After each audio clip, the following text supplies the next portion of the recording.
Hello friends, welcome to my YouTube channel. Today we study class 7th, our past 3rd from Trade to Territory, chapter 2, class 8 history. Introduction to important historical characters. इसमें हम जो characters पढ़ेंगे उसका introduction दिया। Hi friends, I am Aurangzeb, I am the last Mughal emperor. ये आपने class 7th में पढ़ा होगा कि औरंगजेब हमारा लास्ट मुगल एम्परर थे। उनकी डेथ जो हुई थी 1707 में हुई थी। Hi friends, I am Vasco da Gama, I am Portuguese explorer who discovered the sea route to India. Vasco da Gama आपको पता है, क्लास 7th में पढ़े हैं आपने कि वास्को डी गामा जी ने हमारे इंडिया का सी रूट फाइंड किया था, डिस्कवर्ड किया था। अब यहाँ से हमारा चैप्टर स्टार्ट है। आइए पढ़ते हैं और स्टार्ट करते हैं। और हिस्ट्री को अगर आपको इंटरेस्टिंग बनाना है तो उसको एक्सप्लोर करके पढ़ना पड़ेगा, इमेजिन करना पड़ेगा। Aurangzeb the last Mughal emperor के बारे में हम पढ़ेंगे। फर्स्ट पॉइंट पढ़िए। Aurangzeb was the last of the Mughal rulers. He established control over a large part of India that is known as India. Aurangzeb जो था वो लास्ट मुगल एम्परर था, लास्ट पावरफुल मुगल एम्परर आप कह सकते हैं, जिसने बहुत लार्ज टेरिटरी इंडिया की ऑक्यूपाइड की हुई थी। After his death in 1707 many Mughal governors and big जमींदार began asserting their authority and establishing regional kingdom. पहले जो मुगल एम्पायर में जमींदार पीसेंट्स होते थे वो तो पहले मुगल के अंडर काम करते थे, लेकिन जब मुगल एम्पायर डिक्लाइन होने लगा, क्योंकि औरंगजेब के बाद कोई पावरफुल रूलर मुगल एम्पायर में आया नहीं, तो वो जो जमींदार थे वो अपनी इंडिपेंडेंस असर्ट करने लगे, वो मुगलों से आज़ाद हो गए और जो उनका स्टेट था वहीं पे उन्होंने अपना किंगडम बनाया। वो आप क्लास 7 के लास्ट चैप्टर में पढ़ चुके हैं, 10th चैप्टर में हैदराबाद बंगाल के नवाबों के बारे में। As powerful regional kingdoms emerged in various parts of India, Delhi could no longer function as an effective centre. जैसे जैसे मुगल एम्पायर डिक्लाइन हुआ वैसे वैसे रीजनल किंगडम इमर्ज होते गए और दिल्ली की पावर कम होती गई। By second half of the 18th century, however, new power was emerging on particular horizon, the British. अब 18th century के सेकेंड हाफ में ब्रिटिश आ चुके थे। आगे पढ़ते हैं। East India company comes east. इसके पॉइंट्स पढ़िए। अब अंग्रेज हमारे देश में आ चुके हैं। अब अंग्रेजों, हम इस पूरी बुक में अंग्रेज़ों के बारे में पढ़ेंगे। In 1600, the East India Company acquired a charter from the ruler of England, Queen Elizabeth I, granting the sole right to trade with East. जो ईस्ट इंडिया कंपनी थी उसने अपनी अपनी जो क्वीन है एलिजाबेथ, उससे एक चार्टर यानी कि एक परमिशन ले ली थी कि वो ट्रेड करेगी ईस्ट के साथ। ठीक है। This mean that no other trading group in England could compete with East India company. इस चार्टर का ये भी मतलब हो गया था कि सिर्फ ईस्ट इंडिया कंपनी ही ईस्ट में ट्रेड करेगी और ब्रिटेन की कोई कंपनी ईस्ट के में ट्रेड नहीं करेगी। Mercantile trading companies in those days made profit primarily by excluding competition so that they could buy cheap and sell dear. अब ऐसा तो है नहीं कि सिर्फ यही थे, सिर्फ ब्रिटेन से ही ट्रेडिंग कंपनीज गई थी, सिर्फ ब्रिटेन से ट्रेडिंग अमेरिका से भी गई होगी और ये पोर्तुगीज से भी गई होगी, यहाँ से भी कंट्री गई थी। तो कंपटीशन था तो यहाँ से उनको चीप में ख़रीदना पड़ता था, ज़्यादा पैसों में यहाँ पे ख़रीदना पड़ता था। ठीक है। अब जैसे 3 कंपनी मान लीजिए इंडिया में कोई पेपर सॉल्ट खरीद रही है, अमेरिका की है, पोर्तुगीज़ की है और ब्रिटेन की है। अब हमारा तो अब ईस्ट इंडिया कंपनी बोलेंगे हम 20 में खरीदेंगे, अमेरिका ने बोल दिया कि हम 30 में खरीदेंगे, पोर्तुगीज़ ने बोल दिया हम 40 में खरीदेंगे। हाईएस्ट प्राइस तो 40 हो गया। अब जो हमको 40 रुपये दे रहा है पेपर सॉल्ट के लिए, हम उसी को बेचेंगे ना अपना सामान, तो इसलिए प्राइस बढ़ता गया। और लेकिन ब्रिटेन में तो कम प्रॉफिट होने लगा। अगर 40 में यहाँ पे बेचते, अगर पहले क्या होता था, यहाँ से वो लोग 35 रुपये में ख़रीद के मान ली कोई चीज़ ले, वहाँ पे 40 में बेच देते थे, 5 की प्रॉफिट हो जाता था। अब यहाँ में उनको 38 में ख़रीदना पड़ रहा था और बेचेंगे तो वहाँ पे 40 में ही। तो पहले कितने का प्रॉफिट हो रहा था, 5 रुपये का, अब यहाँ पे सिर्फ 2 रुपये का प्रॉफिट हो रहा था। इसलिए दूसरे ट्रेडिंग कंपनी आने की वजह से कंपटीशन बढ़ गया था। The first English ship sail down the west coast of Africa round the Cape of Good Hope and cross Indian. पहला जो शिप था इंडिया का, इंग्लिश का, वो यहाँ से यहाँ आया, अफ्रीका के केप के पास आया। और ईस्ट इंडिया को कंपनी को लगा कि आगे और अच्छा गुड हो सकता है, गुड होप है उनके लिए, तो वो आगे बढ़ गए और यहाँ से पहुँच गए वो इंडिया। यहाँ पे वो शिप उनका आया था। फर्दर एक्सीड करते हैं। It was Vasco da Gama, a Portuguese sailor who discovered sea route in 1498। It's an important date. 1498 में उसने सी रूट डिस्कवर्ड किया। कौन? Vasco da Gama. अब East India Company begins trade. अब ईस्ट इंडिया कंपनी इंडिया पहुंच चुकी है और उसने ट्रेड करना चालू, मेनली ट्रेड करने आई थी। ये चैप्टर उसी के बारे में है।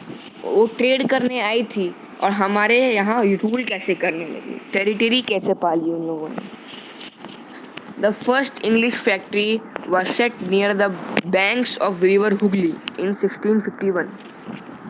पहली इंग्लिश फैक्ट्री रिवर हुगली के बैंक्स पे, किनारों पे बसी 1651 में।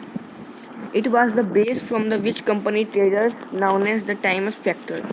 यहाँ से वहाँ, इसी जगह से पूरे वो इंडिया में जितना भी उनका एरिया था वो यहाँ से ट्रेड करते थे। यहाँ पे गोदाम सब होंगे, हम जैसा हम लोग जहाँ तक कि पता है मुझे, वहाँ पे गोदाम हुआ करते थे, वहाँ पे लोग सब रहते थे, बहुत सारे लोग काम करते थे ट्रेडिंग में। The factory had a warehouse where the goods export were stored and it has office where company official set. अब तो ये बताया मैंने, वहाँ पे वार हाउस होते थे जहाँ पे एक्सपोर्ट को स्टोर किया जाता था और वहाँ पे ऑफिशियल बैठते थे कंपनी के। In 1696 it began to building forts around the settlements. अब क्या हुआ, उनकी जो फैक्ट्री थी उनके आसपास ये लोग फोर्ट्स बनाने लगे, किले बनाने लगे।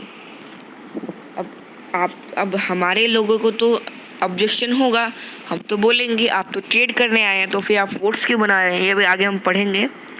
2 years later it bribed Mughal official into giving company zamindari right over 3 villages, one of them कलिकत्ता, which was grew Calcutta और कोलकाता। फिर 2 साल बाद मुगलों ने इनको 3 विलेज का जमींदारी राइट दे दिया। उसमें से एक कलकत्ता भी था जो बंगाल की कैपिटल है। द कॉन्सेप्ट ऑफ फरमान औरंगजेब का इशू किया हुआ एक डॉक्यूमेंट टाइप का था, उसके बारे में हम पढ़ेंगे। The East India company also pursued the Mughal empire Aurangzeb to issue a farman granting the company right to trade. The farman guaranteed the company right to trade duty free but the official were asked to pay duty on private trade.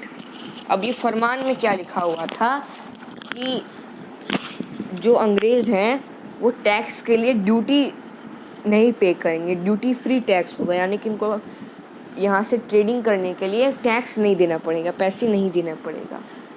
लेकिन private trade के लिए उनको पैसे देने पड़ेंगे। जैसे company यहाँ से आलू खरीदती है और एक्सपोर्ट करती है अलग अलग देशों में, तो उनको ये सब काम करने के लिए टैक्स नहीं लगेगा। लेकिन कोई कंपनी ऑफिशियल, जैसे कोई कंपनी का आदमी अपने लिए कोई चीज़ खरीदता है तो उसके लिए उसको पैसे देने पड़ेंगे, टैक्स देना पड़ेगा। अब how trade led to battle, ठीक है। अब ट्रेड, वहीं तो ट्रेड बैटल में कैसे बदल गया ये हम लोग पढ़ेंगे अभी। The early 18th century, the conflicts between the company and the Nawabs of Bengal intensified. ठीक है, अब जो है 18th सेंचुरी में बंगाल के नवाब और ब्रिटिश में थोड़ा सा अनबन हो गई. ठीक है, अनबन हो गई उनमें.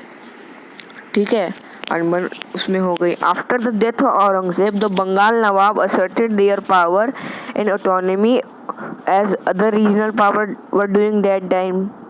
ठीक है, अब जैसे ही वो औरंगजेब की डेथ हुई तो बंगाल के नवाबों ने अपनी इंडिपेंडेंस असर्ट कर दी. ठीक है, मुर्शिद Quli Khan was followed by Alivardi Khan and then सिराजुल्दौला as the Nawab of Bengal. Each one of the was strong ruler. याद होगा आपको मुर्शिद कुली खान नवाब ऑफ बंगाल, उसके फॉलोअर थे अलवर्दी खान, उसके बाद सिराज उद्दौला. ठीक है, इसे नाम थोड़ी याद रखने पड़ेंगे आपको. The Nawab refused to grant company concessions, demand of large tribute for their company's right to trade, denied at any right to mint coins or stop extending its fortifications. अब जो है नवाब ने मना कर दिया कंपनी के कंसेशंस देने से, और कंपनी बोलती थी कि हम यहाँ से आप ट्रेड कर रहे हैं, आप हमको ट्रिब्यूट दो, हमको पैसा दो, हम और ट्रेड करेंगे. ये भी मना कर दिया. ठीक है, किसने? नवाब ऑफ बंगाल्स ने. The company also convinced that expand trade. It had enlarged the settlement and buy up villages and rebuilding forts. लेकिन company convinced to that expand it trade. और कंपनी चाहती थी कि वो अपने ट्रेड को एक्सपेंड करे, वो विलेज को खरीद ले, वो रीबिल्डिंग फोर्ट्स वो बनाती गई. अब क्या हो गया? कॉन्फ्लिक्ट हो गया नवाब ऑफ बंगाल और ब्रिटिश में. बहुत सारी चीज़ें थी उसमें. ठीक है, ह्यूज अमाउंट ऑफ रेवेन्यू, पे टैक्स और रेटिंग डिस्ट्रिक्ट रेटर्स, उस सब ने मना कर दिया. ब्रिटिश ने टैक्स पे करने से सब कुछ मना कर दिया ब्रिटिश ने. इसलिए सिराजुद्दौला खान, ठीक है, और ब्रिटिश एम्पायर में लड़ाई होती है. नवाब ऑफ बंगाल और ब्रिटिश में लड़ाई होती है, और यही फेमस बैटल ऑफ प्लासी. इसलिए फेमस है क्योंकि ये अंग्रेज़ों की पहली जीत थी इंडिया में. अंग्रेज़ों की पहली जीत थी. ठीक है,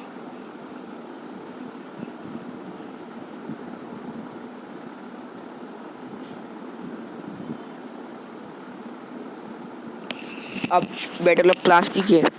The British Army was vastly outnumbered, consisting 800 Europeans, 2,200 Indians. Nawab had army about 50,000. ठीक है, अंग्रेज़ों के पास 800 यूरोपियन थे, 2,200 इंडियंस थे आर्मी, और नवाबों के पास 50,000 की आर्मी थी. The British General Robert Clive bribed the Nawab's uncle and chief army Mir Jafar, who controlled relatively much of the army. ठीक है, the result was Siradullah was deserted by the best troop in his army, and the British easily defeated those remained loyal. अब क्या हुआ? सिराजुद्दौला खान का एक करीबी था मीर जाफर, वो जा मिला अंग्रेज़ों के साथ. उसने सारा भेद बता दिया, और उसकी सेना में आपस में ही फूट पड़ गई. आपस में एक दूसरे को लोग मारने लगे, और उसी के बीच सिराजुद्दौला खान हार गया. ये कहते नहीं हम लोग घर का भेदी लंका ढाए, उसी टाइप का बात था ये. The battle of Plassey took place in June 23, 1757. ये बहुत इम्पोर्टेंट डेट है, इसको याद रखिएगा. The battle of Plassey is considered to be the start of British rule in India. जैसे ही लड़ाई हुई, ये कंपनी की पहली जीत थी इंडिया में, first win of company in India. अब डिड यू नो, ये लास्ट टॉपिक है इस पार्ट का। Battle of Plassey was the most decisive war that marked in invasion of British rule in next 2 centuries. ये सबसे decisive war थी, सबसे खतरनाक वॉर थी अगले पिछले 2 सालों में। Battle of Plassey और Plassey took place between British East India Company and Nawab of Bengal and his French alliance। ठीक है, पता है हमको ब्रिटिश ईस्ट इंडिया कंपनी और नवाब ऑफ बंगाल में लड़ाई हुई। ये जून 23 1757 में हुई। ठीक है, at Plassey of Murshidabad district on the bank of Bhagirathi river. ठीक है, ये भागीरथी रिवर के बैंक पे हुई थी, मुर्शिदाबाद डिस्ट्रिक्ट था। The army commander Mir Jafar of सीजुरसान side betrayed the battle of Plassey and thereby the whole force of nawab collapsed and as consequently entire province came under British. ठीक है, वहीं घर का बेरी लंका ढाए, मीर जाफर ने सब कुछ जाके बता दिया इसका क्या कमज़ोरी है, क्या इसमें दिक्कत है, और आपस में ही फूट पड़ गई उनके आर्मियों में, तो अपने आप उनका कोलैप्स हो गया। ये है पार्ट 1 इस चैप्टर का। कुछ ही दिनों बाद मैं पार्ट 2 भी बनाऊंगा, उस चैप्टर को कंप्लीट करेंगे। तब तक के लिए कीप वॉचिंग।